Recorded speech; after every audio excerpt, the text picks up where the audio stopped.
예레미야 선지자는 제가 무척이나 좋아하는 선지자입니다.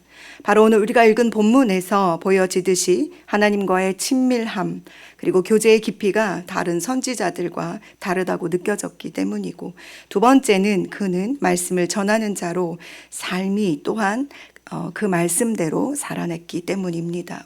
물론 다른 선지자들도 그런 삶을 살아냈지요. 늘 말씀 앞에 설 때마다, 그리고 그 말씀을 통해 세상을 볼 때마다 우리가 가지는 이 기시감, 거리감이 삶으로 이 말씀을 어떻게 살아낼 수 있을까 하는 고통을 느낄 때가 있습니다. 예레미야는 참으로 어두운 이스라엘의 현실 앞에서 담대하게 하나님의 말씀을 전하고 그 말씀으로 인해 당하는 고난을 그대로 온 삶을 통해 품어내고 있습니다. 예레미야 선지자는 어떻게 그렇게 철저하게 하나님의 말씀대로 살아낼 수 있었을까요?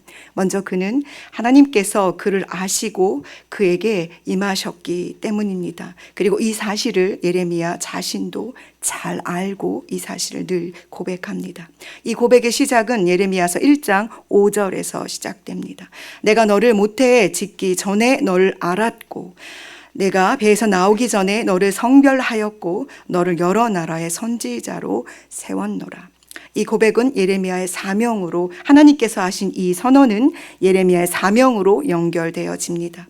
자신이 아이라 말할 줄 모른다고 고백했을 때 하나님께서 너는 아이라 말하지 말고 내가 너를 누구에게 보내든지 너는 가며 내가 내게 무엇을 명령하든지 너는 말할지니라 라고 예레미야에게 사명을 부여해 주십니다. 사랑하는 여러분, 여러분과 저는 하나님께서 지으셨습니다. 수많은 사람들은 이 영적인 사실을 깊이 깨달았고 그 은혜와 하나님의 돌보심과 구원하심에 감격하며 찬양했습니다.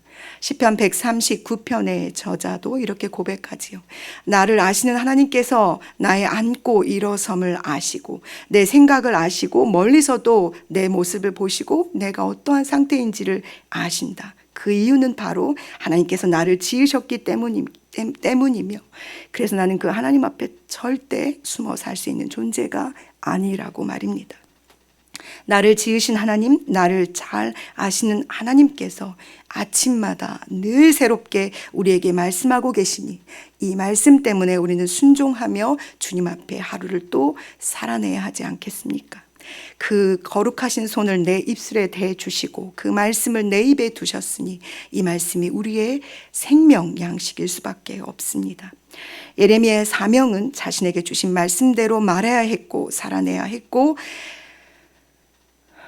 그리고 끝내는 그 말씀에 의하여서 그가 고통당하는 것을 봅니다. 그럼에도 불구하고 이 삶을, 아버지의 말씀대로 살아내는 삶을 살 때 우리는 질문하지 않을 수가 없습니다. 악한 자의 길이 형통하며 반역한 자가 다 평안함은 무슨 까닭인지 그는 이해할 수 없었으며, 그 이해하지 못함을 가지고 자기의 마음을 치고 세상으로 돌아가는 것이 아니라 나를 부르신 하나님, 나를 사명 가운데 세우신 하나님 앞에 가지고 나와 그분께 토해낸다는 사실이 매우 중요합니다. 그러니 이 아침 여러분, 이해되지 않는 이 세상의 모든 일들을 가지고 우리가 하나님 앞에 나와 기도하는 일은 매우 중요한 믿음의 시작점이 됩니다. 1절에서 4절까지 예레미야는 그 좌절을 하나님 앞에 고스란히 고백합니다. 예레미야서 1장 18절에서 19절에 하나님께서는 분명히 그에게 내가 오늘 너를 그 온 땅과 유대 왕들과 그 지도자들과 그 제사장들과 그 땅 백성 앞에 견고한 성읍 쇠 기둥 높 성벽이 되게 하였은즉 그들이 너를 치나 너를 이기지 못하리니 이는 내가 너와 함께하여 너를 구원할 것임이라고 약속하셨습니다. 그럼에도 불구하고 그는 하나님의 말씀이 내 삶에서 이루어지지 않는 것 때문에 고통스러웠고 그 고통을 주님께 고백하고 있는 것입니다.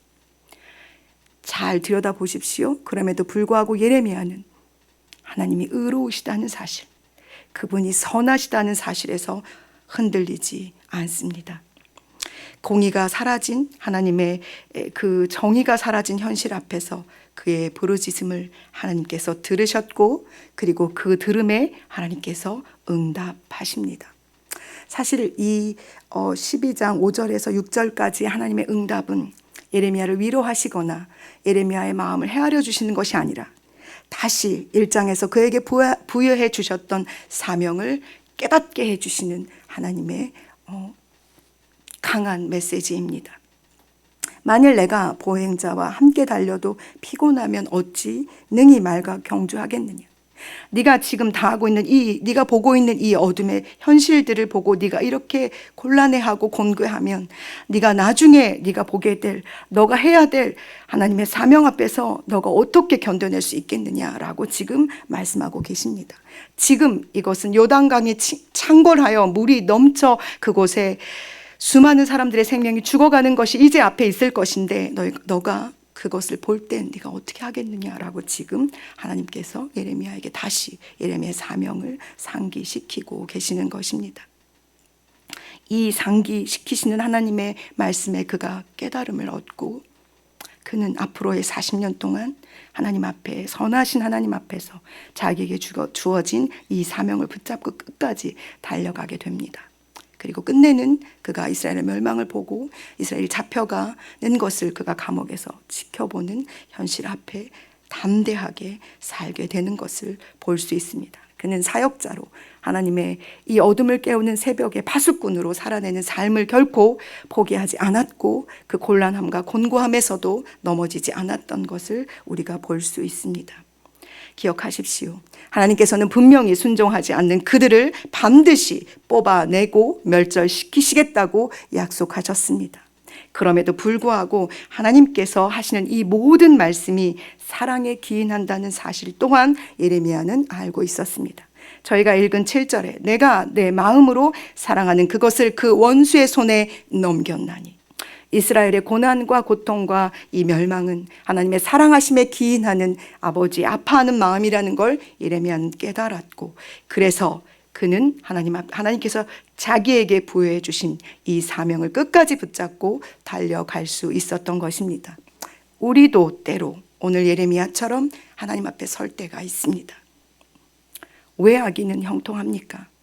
왜 이 세상은 하나님의 공의와 정의가 사라진 것처럼 어둡습니까? 라고 우리가 하나님 앞에 고백할 때 기억하십시오.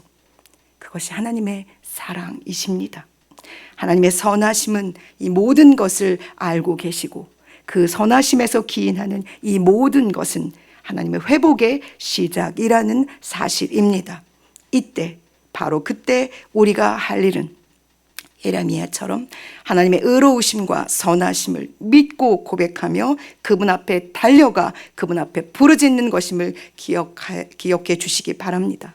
넘어지지 마십시오. 그것에 휘둘리지 마십시오. 예레미야에게 하나님께서 말씀하신 것처럼 그들을 바라보지 말고 그들을 믿지 말며 그들이 하는 모든 말에 귀를 기울이지 마십시오. 오직 우리가 믿고 의지하며 바라보고 우리의 귀를 기울여 집중해야 할 곳은 나를 구원하시고 이 세상 모든 만물을 주관하시며 이 모든 만물을 사랑하시는 여호와 하나님이시라는 사실을 우리가 잊지 말아야 할 것입니다. 그러니 오늘 우리에게 허락하신 이 날은 우리의 열심으로 우리가 하나님 앞에 기도함으로 하나님의 공의와 정의가 이 땅 가운데 드러나게 될 시작점이 될 것입니다. 그러니 감사와 기쁨으로 이르실 하나님을 바라보시며 여러분의 기도가 쉬지 않고 하나님 앞에 올려드려지기를 간절히 소망합니다. 여러분, 우리의 기도가 하나님의 공의와 정의를 이 땅 가운데 드러내는 시작입니다. 기도하시겠습니다.